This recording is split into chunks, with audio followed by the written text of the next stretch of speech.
अंतर्राष्ट्रीय कृष्ण भावनामृतम इस्कॉन फरीदाबाद के ओर से प्रस्तावित यह प्रातःकालीन श्रीमद् भागवत सत्र। मैं आप सब भक्तों का, धर्म प्रेमियों का, कथा प्रेमियों का, सत्संग प्रेमियों का, अतिथियों का, आजीवन सदस्यों का, श्रोताओं का, सोशल मीडिया के माध्यम से सुनने वाले श्रोताओं का भी और भविष्य में रिकॉर्डिंग के माध्यम से सुनने वाले श्रोताओं का भी हृदय के गहराई से प्रेम पूर्वक हार्दिक स्वागत करते हैं। आप सब श्री श्री राधा गोविंद जी की शुभकामनाएं स्वीकार करें, श्री प्रभुपाद जी की कृपा प्राप्त करें। तो बहुत हर्ष उल्लास का अनुभव हो रहा है आप सब भक्तों के बीच।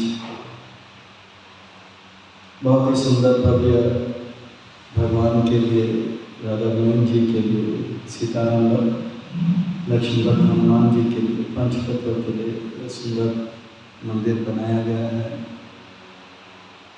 बड़ा सुंदर माहौल भी है, देवी देवता भी यहाँ पर सबके प्रति बरसा है।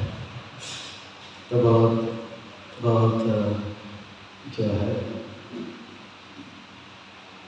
भव्य और बहुत ही सुंदर यह जो है आप सबका जो है प्रभुपाद जी के लिए, गुरुदेव के लिए यह सुंदर डेट है। प्रभुपाद जी के ये 125वां दिव्य व्यास पूजा के उपलक्ष्य पर ये वेद अर्पण किया गया। करेक्ट सामने तो गोपेश्वर प्रभु का बहुत बड़ा इस प्रोजेक्ट के पीछे हाथ है और आप सब भक्तों का भी इस प्रोजेक्ट में बड़ा साथ है। तो भगवान प्रभुपाद जी के जरूर इस गुरुदेव प्रसन्न होकर के बरसाएंगे, बरसा रहे हैं और बरसाते रहेंगे और बहुत अच्छा लग रहा है ये सुंदर माहौल में और भक्तों के संग। So thank you very much for giving opportunity to serve, and thank you very much for offering this wonderful project to Shri Prabhupada. हरे कृष्ण। आप सब भक्तों के लिए एक बार हरे कृष्ण। हरे कृष्णा कृष्णा कृष्णा हरे हरे, हरे राम राम राम हरे हरे। कहते हैं कि जब संसार के लोग हमें चुनते हैं तो संसद में स्थान मिलता है, और जब भगवान हमें चुनते हैं तो हमें सत्संग में स्थान मिलता है। इसीलिए भक्तों कहते हैं कि जो भगवान से करे प्यार वह सत्संग से कैसे करे इनकार, जो प्रभुपाद जी से करे प्यार वह सत्संग से कैसे करे इनकार। तो भक्तों आज हम आप सब अत्यंत भाग्यशाली हैं। श्री श्री राधा गोविंद जी के परम अनुकंपा से यह संभव हो रहा है। इसलिए हम श्री राधा गोविंद के परम अनुकंपा से उनके छत्र छाया के आधीन हमें आश्रय प्राप्त हो रहा है, उनके चरण कमलों में सेवा का अवसर भी प्राप्त हो रहा है और उन सेवाओं में भी मानव देह में प्राप्त होने वाली सर्वोच्च उत्कृष्ट सेवा है वह है सत्संग का, श्रवण कीर्तन का यह लाभ हो रहा है। इसलिए हम भगवान श्री श्री राधा गोविंद जी, सीताराम लक्ष्मण भक्त हनुमान पंचतत्व उनके परिकर से के पाद पद्मों पर नतमस्तक होकर कोटि कोटि वंदन प्रणाम अर्पण करते हुए प्रभुपाद जी जो कि संस्था के संस्थापक आचार्य हैं, उनके चरणारविंद में कोटि कोटि वंदन प्रणाम अर्पण करते हुए गुरुदेव जो कि दयामय है, कृपामय है, करुणामय है, प्रातः स्मरणीय वंदनीय पूजनीय है, नित्य वंदनीय पूजनीय और स्मरणीय है, उनके चरणारविंद में कोटि कोटि वंदन प्रणाम अर्पण करते हुए यहाँ उपस्थित आप सब वैष्णव एवं वैष्णवी भगवत चरण अनुरागी मान भक्त वृंदों के चरणों में प्रणाम अर्पण करते हुए आप सबसे करवट निवेदन करते हैं, दास के ऊपर ऐसे कृपा करें कि सेवा के माध्यम से आपको, गुरुदेव को, श्री प्रभुपाद जी को प्रसन्न कर पाए। इन्हीं शब्दों के साथ आज के सत्र की ओर अग्रसर होते हैं। आज के प्रसंग को आरंभ करते हैं, प्रारंभ करते हैं। श्रीमद् भागवतम ये वैष्णव भक्तों का प्राण है। यह श्रीमद् भागवतम वैष्णव भक्तों का परम धन है। ये भगवान का वाङ्मय स्वरूप है और यह परमहंस संहिता है। यहाँ पर परमहंस चक्र चूड़ामणि श्री सुखदेव गोस्वामी महाराज श्री उन भगवान के दिव्य नाम रूप गुण लीलाओं को स्मरण करते करते करते गंगा के तट पर हरिद्वार की सुखकाल में आम अनशन बरपरायण परीक्षित महाराज जी को मैत्र ऋषि और विदुर जी के बीच जो वार्ता है, जो तीसरे स्कंद से आरंभ होकर लगभग चौथे स्कंद तक, उस प्रसंग को, उस संवाद को लेते हुए दक्ष और शिव जी का दामाद और ससुर का जो बड़ा खांड हुआ था, उसके पर ध्यान दे रहे हैं और अपने हृदय के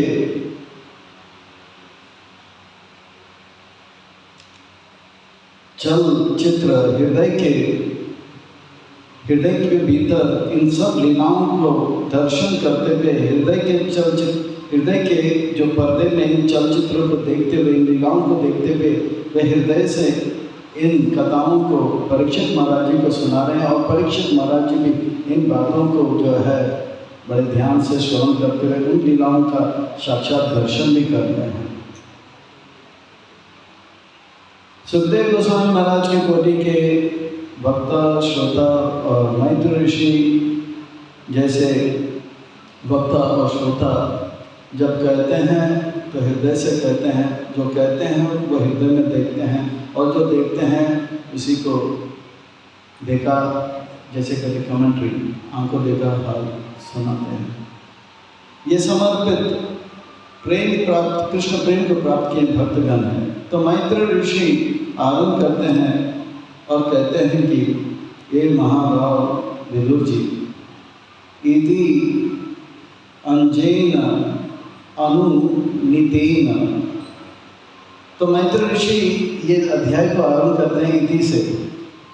वैसे हम प्राय देखेंगे ये दो शब्द जब नया अध्याय आरंभ होता है तो अतः से आरंभ होता है, और जब अध्याय पूरा होता है तो इति से आरंभ होता है। जैसे भगवद गीता में हम अध्याय आरंभ करते हैं अतः द्वादश अध्याय ऐसे करके, फिर अंत होता है तो इति श्री कृष्ण अर्जुन संवाद, पर यहाँ पे इति करके आरंभ करते हैं, यानी कि इस प्रकार से इति ज़्यादा करके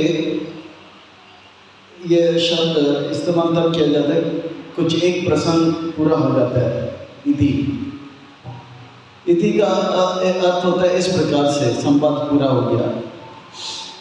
तो इति यानी कि प्रश्न, इति का अर्थ होता है इस प्रकार से। तो प्रश्न उठता है कि किस प्रकार से, क्या हुआ। तो इति यानी कि इस प्रकार से ब्रह्मा जी ने जो है, ब्रह्मा जी जो है उस सभा में उपस्थित हो जाते हैं जिस सभा में सती का शरीर ध्वंस हो चुका था, अग्नि से नाश किए थे, योग शक्ति से उन्होंने जलाकर राख कर दिया था। जिस बात को सुनकर महादेव शिव जी जो है बुरा मानते हैं, क्योंकि यहाँ पर शिव जी जो है एक दिव्य स्तर पर हैं, वो बुरा इसलिए मानते हैं, लोक शिक्षा के लिए ये बताते हैं कि जब कोई वैष्णव या वैष्णवी के साथ बुरा होता है तो हमें क्रोध प्रदर्शन करना है। जैसे नरसिंहदेव भगवान यहाँ पे खड़े हैं, 7वें स्कंद में वर्णन आता है कि नरसिंहदेव भगवान बहुत ही क्रोधित थे। ब्रह्मा जी उनके निकट नहीं जा पाए। ब्रह्मा जी सोच रहे थे कि वराह भगवान के रूप में आए, मत्स्य के रूप में आए, भगवान के रूप में आए, वामन रूप, आप इस जो है कूर्म रूप में आए, तो हमेशा सबसे पहले ब्रह्मा जी जो कि इस ब्रह्मांड के सबसे पहले व्यक्तित्व हैं, जीव हैं, पुत्र हैं, आचार्य हैं, वो आगे जाते हैं और भगवान उनके भेंट को स्वीकार करते हैं, उनकी स्तुति को स्वीकार करते हैं। पर इस बार ब्रह्मा जी का हिम्मत नहीं हुआ, इतना क्रोध, इतना क्रोध, इतना क्रोध।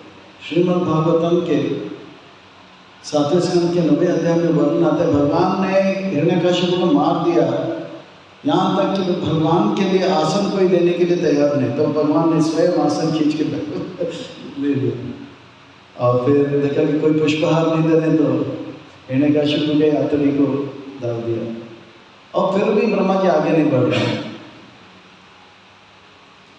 तो भगवान इतने क्रोधित क्यों? तो प्रभुपाद जी तात्पर्य में लिखते हैं भगवान क्रोध प्रदर्शन कर रहे हैं, पर भगवान का क्रोध भी दिव्य है। 7वें स्कंद के 9वें अध्याय के पहले श्लोक में भगवान प्रभुपाद जी लिखते हैं तात्पर्य में कि भगवान का क्रोध दिव्य है, और भगवान का क्रोध होना इसलिए नहीं, वो पूरे जगत को दिखाना चाहता है कि हमें भी क्रोधित होना चाहिए। जब प्रहलाद जैसे भक्त के साथ कुछ बुरा होता है तो हमें क्रोधित होना चाहिए। ये सतयुग की बात है। अब कलयुग में वही भगवान चैतन्य महाप्रभु के रूप में आगे बढ़ते, इस प्रकार का क्रोध प्लीज मत दिखाइए क्योंकि हमारे अंदर जो है हम अर्थ को नहीं पकड़ते हैं, ज़्यादा करके अर्थ का अनर्थ करके उसे पकड़ लेते हैं। क्रोधित होने के लिए कहा है, क्रोधित होने के लिए, इसीलिए चैतन्य महाप्रभु इसी पे जोर देते हैं कि ना रवि सुनी चैना तो रवि सही सुना माने न मान देना कीर्तन। पर क्रोध खास करके कलयुग में वैसे ही हमारे अंदर है, और थोड़ा सा एक इशारा मिल गया तो हम क्रोध तो प्रदर्शन करेंगे, वो तमोगुण से प्रेरित होगा। पर जब कोई पूछेगा आपने इस प्रकार से क्रोध को प्रदर्शित किया, वो तो नरसिंहदेव भगवान ने सिखाया, वो तो शिव जी ने दिखलाया कि जब भक्तों के साथ ऐसा होता है तो वो हम अपने जो क्रोध है अपने इंद्र तृप्ति के लिए इस्तेमाल करते हैं, और जब कारण देने की बात आता है तो बोलेंगे नहीं ये तो वैष्णव को करना चाहिए, क्रोध द्वेष के प्रति करना चाहिए। ये ऐसे तो विश्वनाथ चक्रवर्ती ठाकुर भी कहते हैं प्रेम भक्ति चंद्रिका में, तो नहीं, इसलिए चैतन्य महाप्रभु पहले से बोलते हैं हमें क्रोध कैसे दिखाना है, तो इसका एक अलग तरीका है। वही भीम जो है क्रोध बताते हैं तो पूरा मारधार करते हैं, पर वही भीम जब कलयुग में आते हैं माधवाचार्य के रूप में तो क्रोध प्रदर्शित करते हैं अपने वाणी के द्वारा, अपने लेख के द्वारा। तो हमें इस कलयुग में क्रोध इस प्रकार के तन से नहीं, वाणी से या लेख के द्वारा प्रदर्शित करना चाहिए। तो क्रोध भगवान का दिव्य है और इसी प्रकार से क्रोध शिव जी का भी दिव्य है। तो इस प्रकार से वो क्रोध को देखकर ब्रह्मा जी जो है आते हैं, बहुत कुछ कहते हैं। आप अभी ये सब जो है इति यानी कि ब्रह्मा जी ने बहुत कुछ बताया, लगभग 10-15 श्लोकों में ये पूरा वार्तालाप आता है, तो उस बात को पहले नंबर श्लोक में बताया जा रहा है। तो इति पर यहाँ पे मैत्री ऋषि जो है बड़े आदर के साथ विदुर जी को महाभाव करके संबोधित करते हैं। विदुर जी जो है वो सच में महाभाव है। महाभाव का अर्थ होता है जिसका हाथ में बहुत बल है, वो दुश्मनों को बड़े आसानी से काट के मार सकते हैं।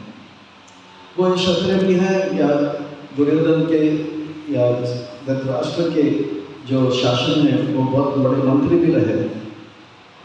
पर महाभाव का एक और अर्थ होता है जो अपने अंदर जो है असली दुश्मन है, काम क्रोध लोभ मोह और मत्सर्य, उसको नाश करता है। असली दुश्मन कौन है? वैरी नाम काम जो है रजोगुण से उत्पन्न होता है, काम ऐसे क्रोध से रजोगुण से होता है, इसको भगवान ने असली दुश्मन का उसको नाश करता है। तो इसलिए महाभाव करके संबोधित करते हैं। तो कहते हैं कि इस प्रकार से हे महाभाव विदुर, भगवान ब्रह्मा ने के शब्दों से शांत होकर, और जब ब्रह्मा जी ने कहा ठीक है अभी सब ठीक हो, और ज़्यादा क्रोध जो है मत दिखाओ, ये जितना भी उत्पात हुआ इसको अभी आपको ठीक करना होगा, फिर से ये यज्ञ संपन्न करना होगा, पूरे ब्रह्मांड के हित के लिए ये यज्ञ किया था, अब ध्वंस हो गया, ये यज्ञ अधूरा नहीं होना चाहिए, तो शिव जी शांत हो जाते हैं और उनकी प्रार्थनाओं को इस प्रकार से उत्तर देते हैं। मैत्रेय ऋषि भगवान के महान भक्त हैं, जिनको स्वयं भगवान ने याद किया था और विदुर जी उपदेश दिए थे। विदुर जी वो महान भक्त हैं जिनको भगवान ने याद किया था अंत समय में। तो विदुर जी को बहुत जो है आनंद होता है, आनंद नहीं पर एक प्रकार से वो भगवान के जो है अनुकंपा को स्मरण करने लग जाते हैं। कितने दयालु, मैं तो एक नीच तुच्छ नगण्य जीव आत्मा हूँ। हम सब अंत समय में भगवान को स्मरण करते हैं, पर भगवान ने अंत समय में मुझे स्मरण किया। ये बात को लेकर विदुर जी और रोने लग जाते हैं और ये मैत्रेय विदुर का ये संवाद आरंभ होता है। पर यहाँ पर मैत्रेय ऋषि कहते हैं, महादेव वाच, शिव जी यहाँ पर कुछ कहने वाले हैं। हमें बहुत ध्यान देना चाहिए कि जब शिव जी जैसे महाभागवत महाजन एक आचार्य हैं, गुणावतार हैं, वो जब कुछ कहते हैं तो हृदय से कहते हैं और उनके हृदय में साक्षात भगवान विराजमान हैं और वो जो भी कहते हैं वो शब्द जो है वो भगवान के चरण कमलों को स्मरण करते हुए कहते हैं और वो शब्द जो है भगवान को स्मरण, भगवान के चरण कमलों को स्पर्श करके आते हैं। तो शिव जी जो भी कहते हैं ये हृदय से आते हैं और वे जो है बड़े कृष्ण प्रेम से लबालब भरा हुआ उनका हृदय है और ये हृदय जो है ऐसा हृदय है जो भगवान के चरण कमलों में पूरी तरह से समर्पित है। शरणागति के 6 लक्षण हमेशा इनके वाणी में, इनके आचरण में, तन में, मन में और वाणी में दिखाई जाता है। और ब्रह्मा जी जो हैं वे भी उस कोटि के ही गुणावतार आचार्य हैं संप्रदाय के और भगवान के पहले पुत्र भी, महाजन भी है। 12 महाजन में एक है, महात्मा है, वे भी जो कहते हैं। तो ये 2 महाजनों के बीच की बात है और जो भी कह रहे हैं, सुन रहे हैं, वो सब जो है हृदय से, प्रेम से, शरणागति के भाव से निकलता है। जितने भी भागवत में स्तुति आते हैं, जैसे गोपियों का स्तुति हो या कुंती महारानी की स्तुति हो, ये सब जो है हमें ध्यान देना चाहिए। इसमें शरणागति के 6 लक्षण पाए जाते हैं। अनुकूल संकल्प, अगर शिव जी ब्रह्मा जी से भी बात कर रहे हैं तो इसमें भी वो शरणागति के झलक दिखाई देंगे। यहाँ पर जो है वे भगवान के चरण कमलों को स्मरण करते हुए इन बातों को कह रहे हैं। तो ये है प्रहलाद महाराज, शिव जी, ब्रह्मा जी जैसे महाभागवत की स्थिति। वो जब भी कुछ कहते हैं या करते हैं तो भगवान के चरण कमलों को स्मरण करते हैं। यह है उनका स्थिति, यह है उनका चेतना। हम मंदिर में आते हैं, भगवान के चरण कमलों को देखकर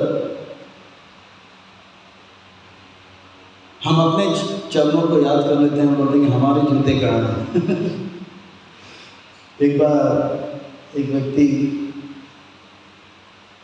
भगवान का दर्शन कर रहा था, पर दर्शन को दर्शन पर उनका जो ध्यान था भगवान के चरण कमलों में जैसे पड़ा तो उनको अपना चरणों को याद आया। बोला कि अभी अभी तो नया नाइकी कंपनी का जूता लाया, वो 4000 रुपये का।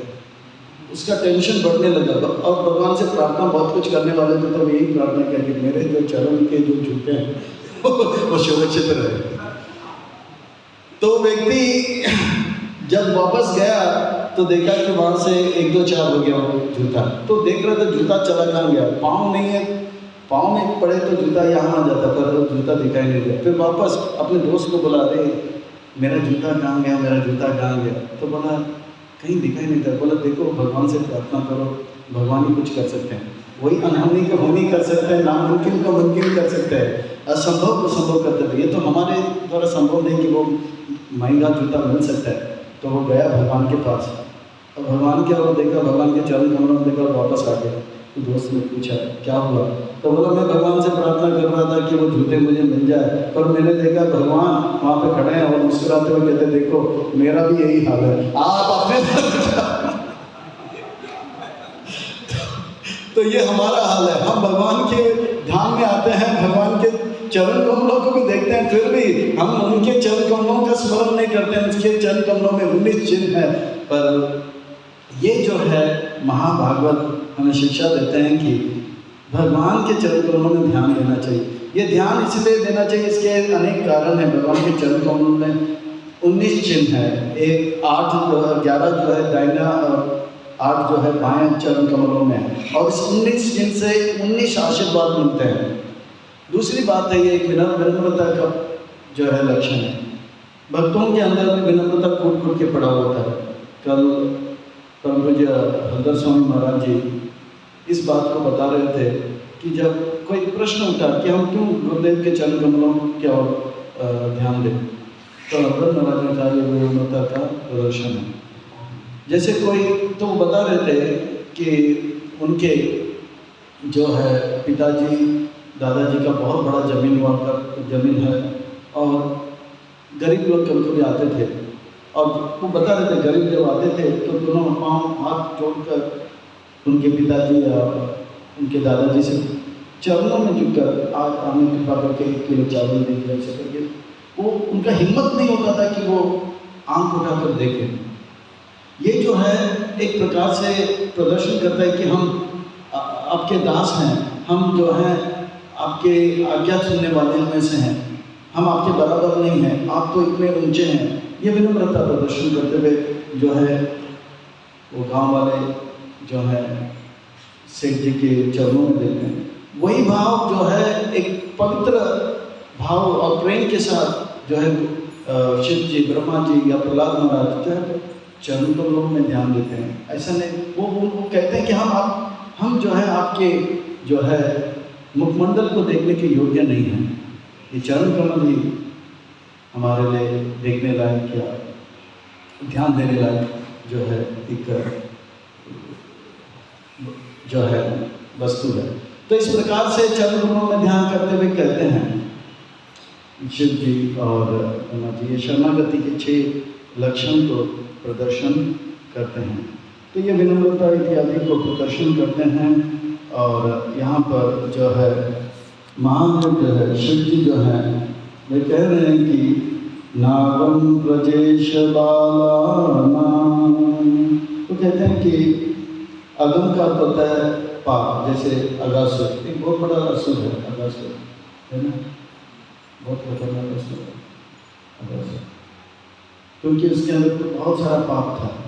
अब भगवान ने सुना आगम का होता है पाप। तो कहते हैं कि मैं ये देवताओं द्वारा, खास करके देवताओं में वे जो है खास करके अपने ससुर को याद कर रहे थे। उनके ससुर जो है दक्ष प्रजापति, उनके याद कर रहे हैं। ये जो विषय है बहुत ही गंभीर विषय। ब्रह्मा जी जो है देखा कि इतना बड़ा हादसा हो गया, इतना जो है हाथापाई लातापाई पता नहीं क्या क्या भाई हो गया, टूट फूट हो गया, किसी का दांत टूट गया, किसी का सर निकल गया। तो बस इमरजेंसी, तो ब्रह्मा जी आए, सबसे पहले वो शिव जी को शांत किया, और शिव जी को शांत किया तो वो उनके द्वारा निकाला गया जो असुर था उसको शांत कर दिया, सब शांत हो चुप हो गए। बहुत जो है गंभीर परिस्थिति में ये 2 महाभारतों के बीच में चर्चा चल रही है। तो इस प्रकार से शिव जी जो है बोलते ठीक है पिताजी, आपने जो भी कहा मैं इसे स्वीकार करता हूँ, ये यज्ञ पूरा हम करके ही रहेंगे।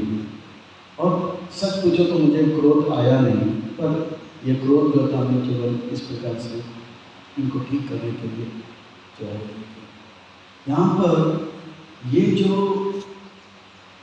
प्रसंग है इसमें शिव जी एक तरफ हैं, उनसे कुछ शिक्षा हम ले सकते हैं, और दक्ष प्रजापति हैं, वे भी एक देवता हैं, सुर हैं, उनसे भी कुछ बातें जो हैं उनकी गलती से हम लोग सीख सकते हैं।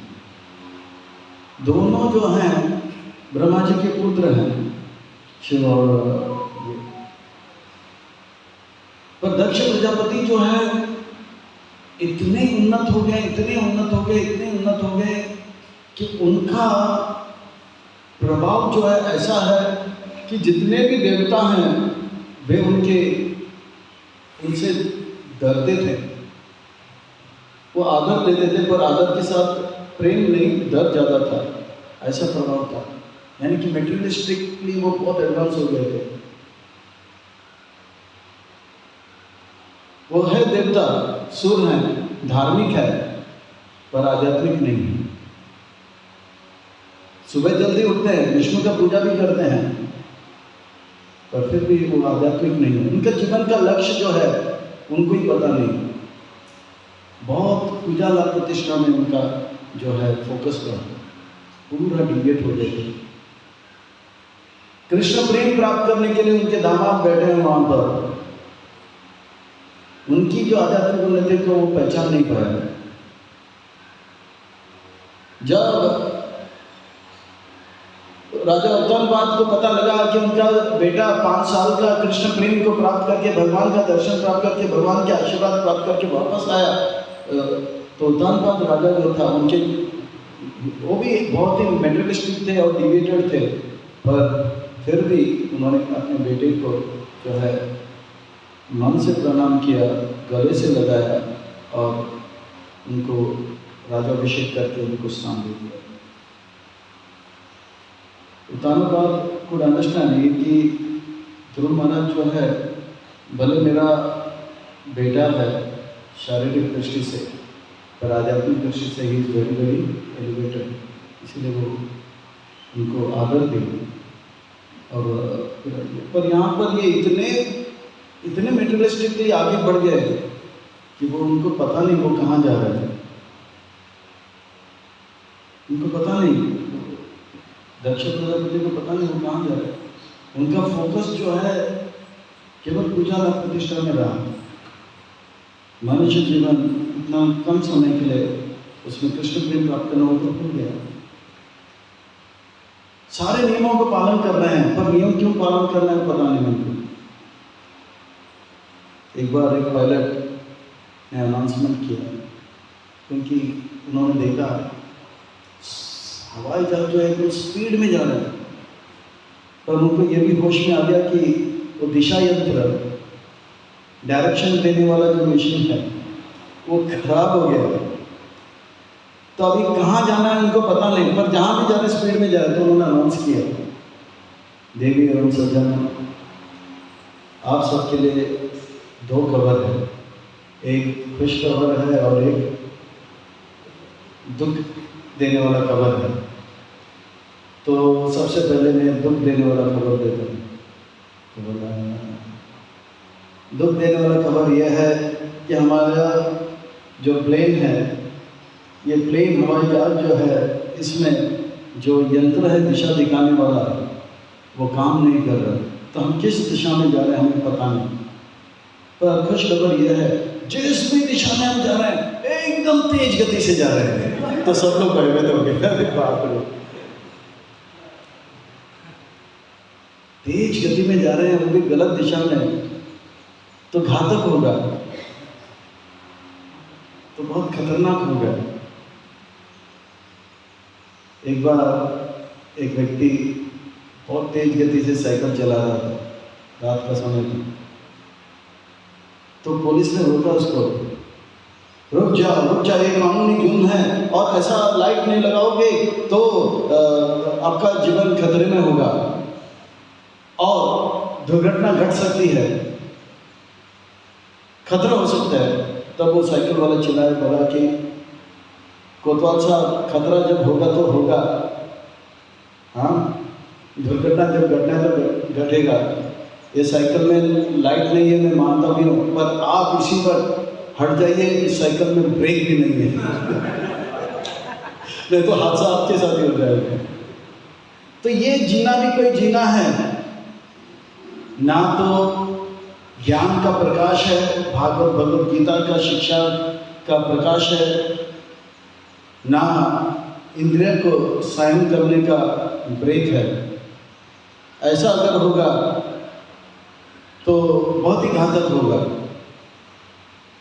ज्ञान का प्रकाश आवश्यक है, क्योंकि भगवान हमें शिक्षा दे रहे हैं, उन शिक्षाओं के माध्यम से हमें जीवन यापन करना, इंद्रियों को संयमित करना, ब्रेक की आवश्यकता है।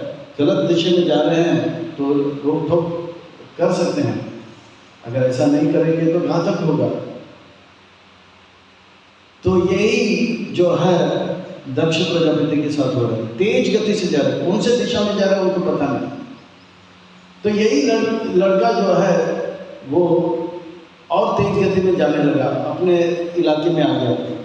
अब तो लाइट भी नहीं है, ब्रेक भी नहीं है, और वो चिल्लाने लगा, बोलने लगा महेश महेश। उनका दोस्त बालकनी से देख रहा था, ऐसे जोर जोर से महेश महेश देख मेरा हाथ नहीं है, यानी कि वो हैंडल से हाथ भी निकल गया। पहले तो प्रकाश नहीं था, लाइट नहीं था, दूसरा तो ब्रेक नहीं था, और अभी तो हाथ निकाल दिया, बोला महेश महेश देखो मेरा हाथ नहीं है। फिर बाद में थोड़ा देर के बाद बोला देखो महेश महेश मेरा पाँव भी नहीं है। फिर धड़ाम करके आवाज आया, फिर बाद में बोला महेश महेश देख मेरा दांत भी नहीं है। एक तो अब ज्ञान का प्रकाश नहीं है, इंद्रियों को भी संयमित नहीं कर पा रहे, और उसके बाद रात को देर तक जागते हैं, टेलीविजन देखते हैं, और दोपहर को उठते हैं और पता नहीं क्या क्या करते हैं, हाथ नहीं पाँव नहीं, तो फिर घातक ही होगा। ऐसे जीवन जीने का क्या मतलब है? दक्ष प्रजापति ऐसे ही जीवन जी रहे थे और तेज गति से जी रहे थे, और वहां पे जाके हाथ भी नहीं पाँव नहीं, उनका दांत भी निकले, गला ही निकल गया। इस प्रकार का जीवन आज दक्ष प्रजापति के जैसे लोग जी रहे हैं, उनको पता नहीं है जीवन का लक्षण क्या है। बहुत सारे धार्मिक लोग जो सुबह उठते हैं, विष्णु का भी पूजा करते हैं और एकादशी वगैरह भी करते हैं, पर जीवन का लक्ष्य पूजा लाभ प्रतिष्ठा।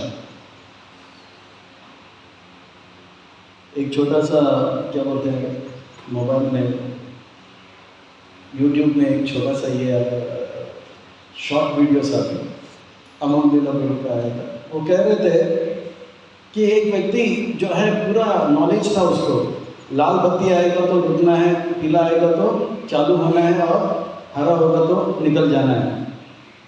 तो ये पूरा उनको ये था, नियम वगैरह सब पालन कर रहा था। बाजू वाला पूछ रहे थे आप सब नियम पालन कर रहे हो, लाल बत्ती आ गए तो रोकते हो, पीला होते तो स्टार्ट रेडी हो जाते हो, हरा हो जाते हो तो आप जो है गाड़ी आगे बढ़ाते हो। पर ये सब कर रहे हो, पर हमें जाना किधर है? अरे नियम तो ठीक पालन करो, पर जाना कहाँ? पूछो मत, केवल नियम पालन करते रहो, केवल नियम पालन किस लिए कर रहे हैं हम? दक्ष प्रजापति बहुत बड़े ये थे, आचमन ये वो सब पक्का, स्नान मान सब पक्का, पर अंत में क्या हुआ? दांत भी नहीं, सर ही नहीं उनका। घातक है ये जीवन। हम भक्तों को दक्ष प्रजापति के जो गलती है इससे शिक्षा लेना है। वो जो गलती किया है उनकी गलती को हमें दोबारा दोहराना नहीं है। भगवान के बताए हुए शिक्षाओं को अपने जीवन में उतारना है। अगर नहीं उतारेंगे तो हम जो है प्रकृति के जो नियम हैं, प्रकृति जो है हमें दंडित करेगा। हमें दक्ष प्रजापति के जीवन से, गलतियों से शिक्षा लेना, जैसे तैसे भी है, हमें जो है अपना जीवन का लक्ष्य को जान लेना चाहिए, दिशा जान लेना चाहिए। हम भी तेज गति से जा रहे हैं, मोबाइल आ गया, इंटरनेट आ गया, और तेज गति से जा रहे हैं, पर किस दिशा पे जा रहे हैं हमें पता नहीं, पता नहीं। हमें शिव जी से सीखना चाहिए जीवन का लक्ष्य क्या है। शिव जी वहाँ पे भगवान का नाम जप कर रहे थे, ध्यान कर रहे थे, हरे कृष्ण कृष्ण कृष्ण हरे हरे हरे राम। दक्ष प्रजापति को आया क्रोध, वो चिल्लाने लगे ये वो ये वो ये वो ये वो। तो बोले कि हम शोर क्यों मचा रहे हैं आज ससुर जी में? फिर वो गुस्से में फिर से वो चुप हो गए। शिव जी ने कुछ नहीं कहा, ब्रह्मा जी ने कुछ नहीं कहा, क्योंकि वे सब आचार्य हैं, वाचवेगो मनसो क्रोधवेगो जीववेगो गर्भस्थवेगो हितांवेगो। इसलिए उनके इस संप्रदाय में इतने सारे शिष्य हैं, गुणावतार हैं, तो वो चुप थे, उनको मालूम कब बोलना है कब नहीं बोलना है। एक बार अकबर बीरबल से कहा, मुझे आपके पिताजी से मिलना है। तो श्री बीरबल ने बोला, हुजूर जहाँ पाना मैं ही काफ़ी हूँ, मेरे पिताजी को क्यों तंग कर रहे हो? वो मनी में बोला, मेरे पिताजी को क्यों तंग कर रहे हो? तो बोला नहीं नहीं, आपके पिताजी से मिलना, आप जैसे होनहार पुत्र हो, व्यक्तित्व, तो आपके पिताजी कितने होनहार हो। तो बोला ठीक है, आप अगर जिद कर दो। फिर गए घर पे, बोला जहाँ पर आपको याद कर रहे हैं। तो उनके पिताजी जो वृद्ध थे थोड़ा टेंशन में आए, जहाँ पर इतने बड़े व्यक्तित्व है वो मुझे याद कर रहे हैं। बोला बेटा ये ठीक है, मुझे ठीक नहीं लगता, मुझे डर लग रहा है, मुझे अच्छा नहीं लग रहा। बोला आप कुछ मत करो, आप चुपचाप रहो, जहाँ पर नहीं याद किया तो आप जाइए वहाँ पर। तो बोला पर मुझे अच्छा नहीं लग रहा, वो इतने बड़े व्यक्ति हैं, क्या पूछेंगे, मैं क्या जवाब दूंगा, उनको बुरा लगेगा, आपके बारे में मेरे बारे में हो सकता है आपका नौकरी भी छूट जाएगी। तो बोला नहीं नहीं, आप चुपचाप रहो, मैं जो बोलता हूँ वैसे करो। तो बोला ठीक है। वो सुना तो फिर वो थोड़ा मुस्कुराए, उनके क्या बोलते हैं जान में जान आया, हिम्मत आया।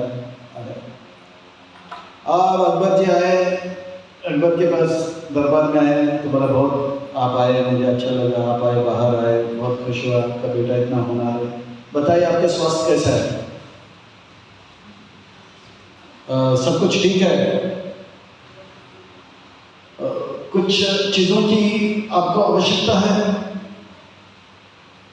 अकबर जो है थोड़ा सा सोचने लगा, फिर बोला कि आपका स्वास्थ्य ठीक है? तो बोला कुछ नहीं बोला। तब अकबर को थोड़ा सा लगा कि उनके पिताजी का स्क्रू ढीला हो गया। बीरबल से पूछा, बीरबल अगर हमारा जो है पाला मुलाकात एक मूर्ख व्यक्ति के साथ होगा तो हमें करना क्या होगा? तो बिल्कुल बड़ा चतुर बोला, हमें वो करना है जो आप, अगर हमारा पाला कोई मूर्ख के साथ होता है, हमें वो करना है जो मेरा पिताजी कर रहा है आपके साथ। यानी कि चुप रहना चाहिए, कोई मूर्ख सामने आया तो चुप रहना चाहिए। तो शिव जी जो है देखा ये जो है मूर्ख है, इसलिए वो चुप रहा और अपना जपा में ध्यान दिया, हरे कृष्ण हरे कृष्ण। एक बार संत कबीर से पूछा, आप गुरु हो कि शिष्य हो?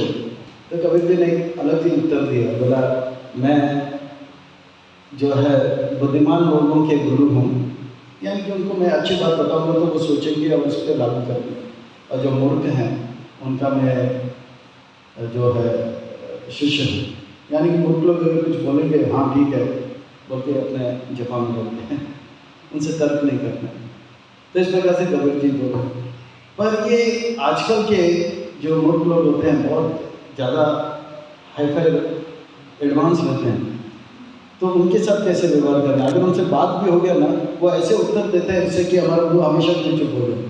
एक बार एक व्यक्ति जो था, गांव की बात है, उसके पास एक गधा था और गधा तो रोज काम कर रहा था, बीमार हो गया। उनके पड़ोसी के पास एक गधा था, तो बोला आज मेरा गधा बीमार है, आपका गधा तो ऐसे ही बैठा हुआ है, वो चाहिए मुझे। तो पड़ोसी जो था वो चालाक था, कंजूस भी था, चालाक भी था। बोला आपने कहा थोड़ी देर पहले आप अगर बताए थे तो आपके साथ ही भेज देता, आपने कहा और उन्हें मना करो, ऐसा हो ही नहीं सकता।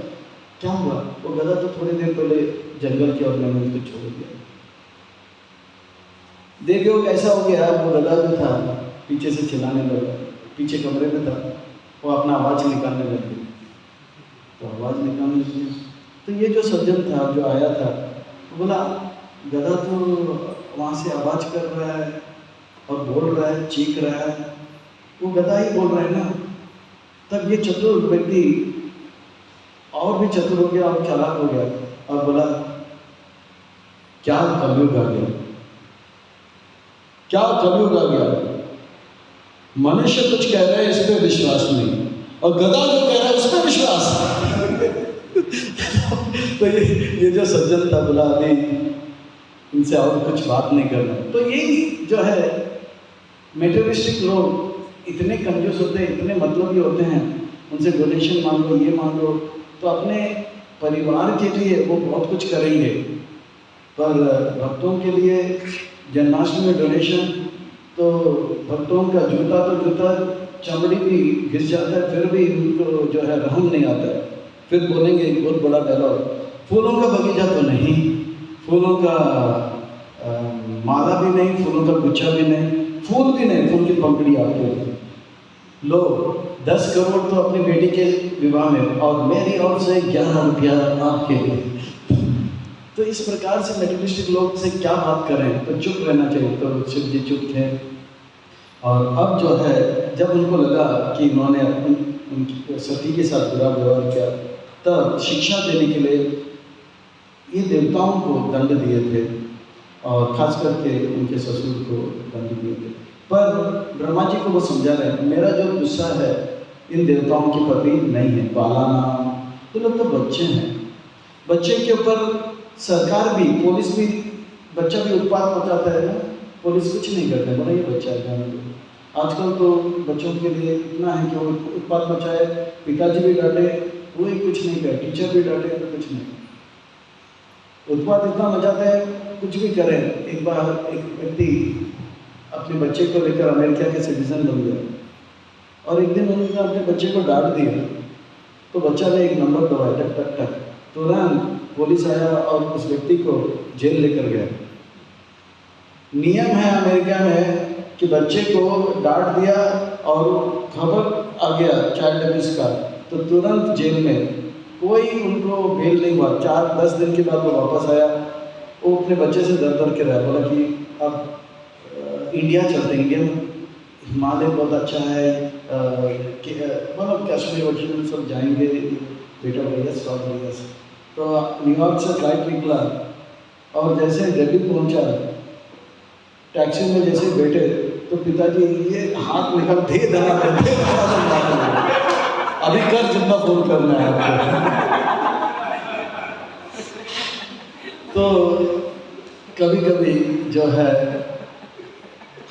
वैसे पिताजी भी कभी कभी बच्चों को डांटते नहीं, सरकार भी डांटते नहीं, पर कभी कभी बच्चे जो है बहुत उत्पात मचाते, तो पिताजी थोड़ा सा मारते, पर पिताजी का भाव क्या रहता है, मेरा बेटा आगे जाकर होना होगा।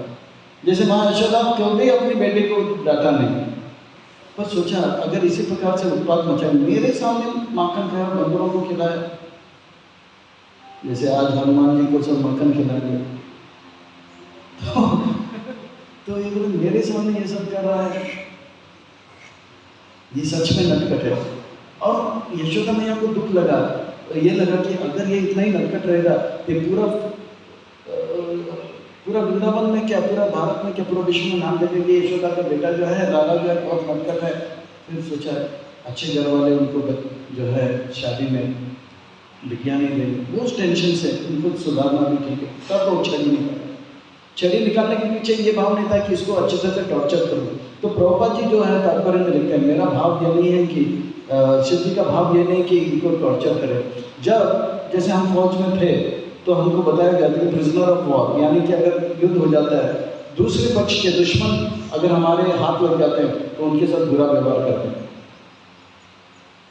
उनको सताते हैं, उनको उनसे बहुत सारे राज निकालने का प्रयास करते हैं। चाहे हिटलर ने तो बहुत कुछ किया, वो काकड़ी काटते काटते करते दुश्मनों का हाथ भी काट देते, कट कट कट कट क्या क्या टॉर्चर करते हैं। पर उनका हिटलर का भाव नहीं था दंड देने का, बोला कि बालाना ये लोग जो हैं बच्चे हैं, और इनका जो बच्चों का जो ये करतूत है उनको जो है गंभीरता से लिया नहीं जाता। बच्चे ने क्रिकेट खेलते वक्त जो कांच तोड़ दिया, इसको गंभीरता से नहीं लेते हैं। बचपन में हमने बहुत खिड़की तोड़े थे, कभी कभी कुछ लोग डांटते थे, पर कुछ लोग ठीक है बच्चे को खेल रहा है, तो उसको गंभीरता से नहीं लेना चाहिए। बच्चे हैं, फिर आगे जाके वही बड़े होंगे, फिर होना होंगे। तो शिव जी का भी यही भाव है कि मैंने दक्ष प्रजापति का सर काटा था, इनका दांत तोड़ दिया, पर इसके पीछे ये नहीं था कि उनको दंड देना, पर उनको सुधारना था। आपने कहा ये यज्ञ होना है तो ये तो पूरा करेंगे। तो आगे जाकर हम सुनेंगे कि किस प्रकार से दक्ष प्रजापति को भी सर मिलता है और ये यज्ञ पूरा हो जाता है। सार यह है कि हमें बहुत सावधान रहना चाहिए। दक्ष ने जो गलती किया है हमें किसी भी हालत में नहीं करना चाहिए। नियमों का पालन कर रहे हैं पर जीवन का लक्ष्य पता होना चाहिए। तीव्रे न भक्ति योगी न इच्छित पुरुष।